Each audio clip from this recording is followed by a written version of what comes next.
Bientôt, les clients sont entrés. 2 clients qui ont acheté les 2 paires de chaussures.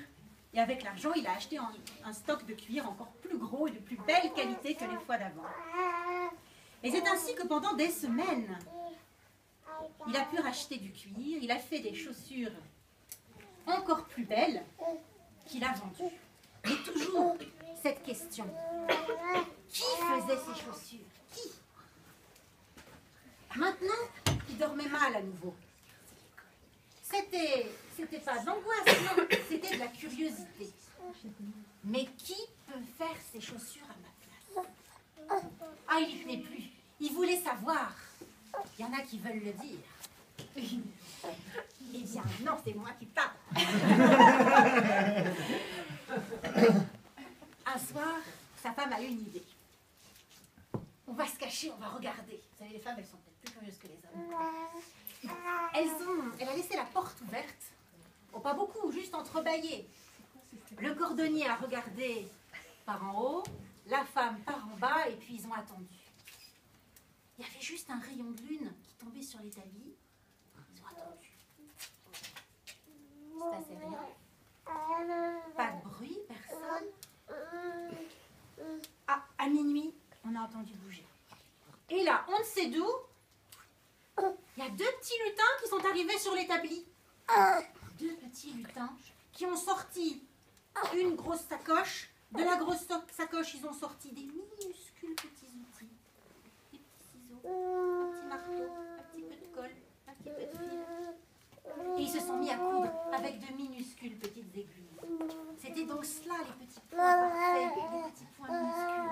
Ça venait de l'aiguille des petits lutins. Et ils ont travaillé toute la nuit. Parce que maintenant, il y en avait des chaussures. Il y en avait. Ils ont travaillé toute la nuit. Et à l'aube, ils ont disparu comme ils étaient venus. La femme avait quand même remarqué une chose. Tu as vu? Ils travaillent pour nous toute la nuit. Ils n'ont même pas le temps de s'occuper d'eux. Tu as vu comme ils sont mal habillés? Leurs vêtements sont tout usés.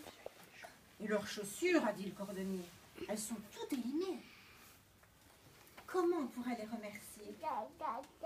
Alors ils ont réfléchi, parce que je ne sais pas si vous savez, mais les lutins, quand on les rencontre, ça ne dure jamais très longtemps parce qu'ils se sauvent.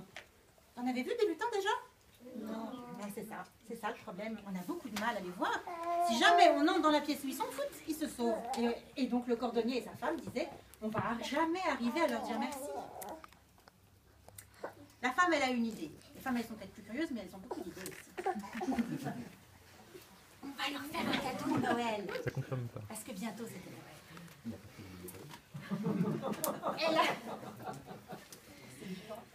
Elle a dit, puisqu'ils sont si mal habillés, si mal chaussés, nous, on sait faire.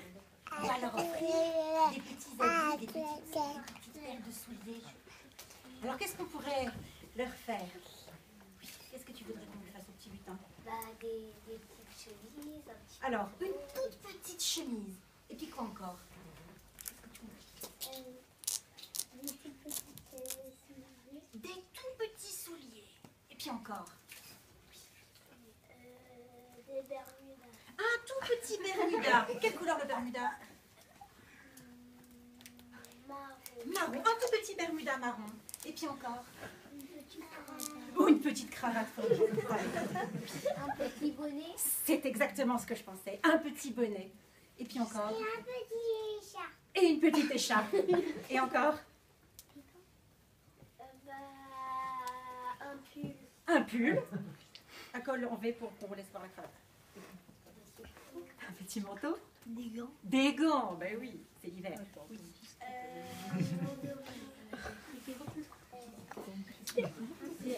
Un quoi? Un t-shirt pour mettre sous la chemise, parce qu'il fait froid. Et je crois maintenant que les petits lutins allaient être bien gâtés avec tout ça. Le cordonnier et sa femme ont mis les tout petits vêtements dans un tout petit cadeau pour chacun, avec du joli papier, un joli petit ruban, et ils ont déposé le soir de Noël les 2 petits paquets sur l'établi à côté du cuir pour faire les chaussures. Un petit pantalon. Un petit pantalon, ils ont en bermuda déjà. Après, on a rajouté un plateau avec de tout petits gâteaux faits maison pour les petits lutins. La nuit est arrivée, ils sont allés se coucher. Cette fois, ils n'ont pas regardé à travers l'entrebâillement de la porte. Ils sont allés se coucher en pensant que les lutins allaient avoir un joyeux Noël. Le lendemain matin, vous pensez quand même avec quelle hâte on se lève le matin de Noël, hein? Oui, vous savez. Et le cordonnier et la femme ont vite ouvert la porte qui menait à la boutique. Ils ont vite ouvert le volet pour voir si les lutins avaient pris leur paquet. Les paquets étaient toujours là sur l'établi. Et cette fois, les chaussures n'étaient pas faites. Il y avait encore tous les morceaux de cuir qui étaient restés là sur l'établi, comme la veille. Les lutins sont fâchés. Ils ne veulent pas de nos cadeaux. Et là, les gâteaux, c'est les souris qui les ont mangés? Oui. La femme du cordonnier, elle était toute triste. Elle a pris un petit paquet, puis elle l'a ouvert. Elle a dit, quand je pense comme je m'étais appliquée pour faire le petit bermuda marron, pour faire le petit bonnet, pour faire le petit t-shirt, pour faire la petite cravate. Mais regarde! Dans le paquet! Ce ne sont pas nos vêtements! Ce sont les vieux vêtements des lutins! Mais s'ils les ont acceptés, nos cadeaux, regarde! Voilà les vieux petits souliers, voilà les vieux petits vêtements. Et les gâteaux, non, c'est pas les souris qui les ont mangés, ce sont bien eux. Et le cordonnier a sorti aussi du dernier paquet une petite lettre. Il est allé chercher une loupe pour mieux voir. Les vêtements nous vont très bien. Les gâteaux étaient délicieux, merci beaucoup. Maintenant que tout va bien pour vous, nous allons aider une autre famille. Et depuis ce jour, le cordonnier et sa femme n'ont plus jamais manqué de rien. Et tous les clients connaissaient très très bien cette très très bonne adresse où on pouvait trouver